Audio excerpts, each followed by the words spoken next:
Selamat malam anak-anak kelas 6A. Hari ini Bu akan membahas tentang soal penjumlahan dan pengelolaan bilangan bulat yang telah kalian kerjakan tadi. Nah, soal pertama, negatif 23 ditambah 40. Tadi diberitahukan di dalam Google Meet bahwa jika ada tanda operasi hitungnya sendiri, nah itu dibawa sama angka di belakangnya. Ya, ingat ya. Misalnya ada tanda tambah atau tanda kurang di sini sendirian. Nah, ini dibawa sama angka belakangnya. Jadi ini negatif 23, ini positif 40. Jadi negatif 23 bilangan negatif, positif 40 bilangan positif. Lalu lanjut, kita masuk ke kolom bilangan bulat. Nah, tinggal dimasukin aja sesuai dengan bilangannya. Kalau positif ya berarti 40 yang dimasukin, negatif berarti 23 yang dimasukin. Nah, lihat, ini ada di kolom yang berbeda. Ingat, berbeda kolom, angka yang kecil pindah ke kolom angka besar dan dikurang. Jadi yang kecil yang mana? Lihat angkanya, 40 sama 23, kecil yang 23, berarti 23 yang pindah ke kolom 40. Berarti 40 sama 23 dan dikurang ya. Ingat, kalau pindah itu dikurang, maka hasilnya 17. Karena positif, jadi tulis 17 saja cukup. Lanjut nomor 2. Di sini ada 72 ditambah negatif 30. Lihat, tadi kalau ada tanda yang bertemu berdekatan, ingat sapo bene. Kalau sama positif, beda negatif. Lihat tandanya sama atau beda. Kalau berbeda berarti ingat bene, beda negatif. Karena beda jadi dilebur negatif. Nah, berubah deh jadi negatif. Nah, di sini lihat kan tinggal satu nih. Nah, 72 itu positif. Nah, tanda negatif ini dibawa sama si 30 jadi bilangan negatif. Nah, setelah itu kalian tinggal buat kobilbunya.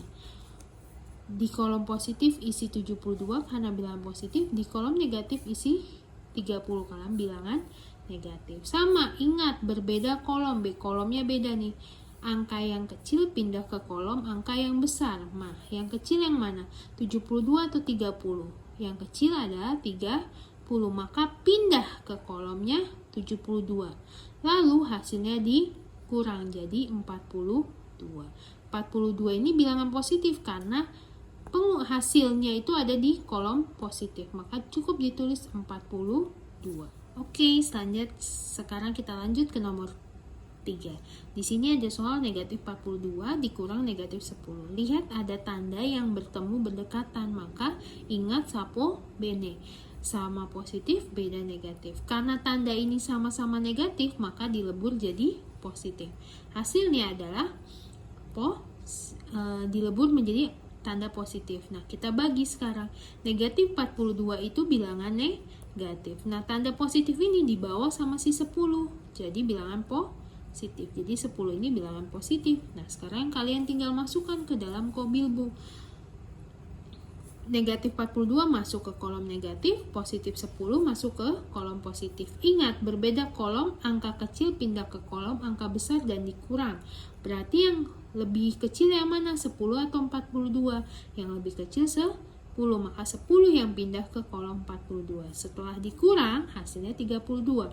Ingat, 32 ada di kolom negatif, berarti hasilnya adalah negatif 32. Lalu kita lanjut ke soal nomor 4. Di sini negatif 30 dikurang 21. Lihat, tadi kan sudah Ibu jelaskan kalau tanda ini dibawa sama angka di belakang. Jadi kalian tinggal dipecah aja. Negatif 30 jadi bilangan negatif. Nah, tanda negatif di sini dibawa sama 21. Jadi 21-nya bilangan negatif. Lalu masuk deh ke kobilbu. 30 bilangan negatif masuk ke kolom negatif, 21 juga bilangan negatif masuk ke kolom negatif. Kalau ada di kotak yang sama, kalian tinggal jumlah, jadi 51. Karena berada di negatif, maka jadi negatif 51. Lanjut ke soal nomor 5. 35 dikurang 120.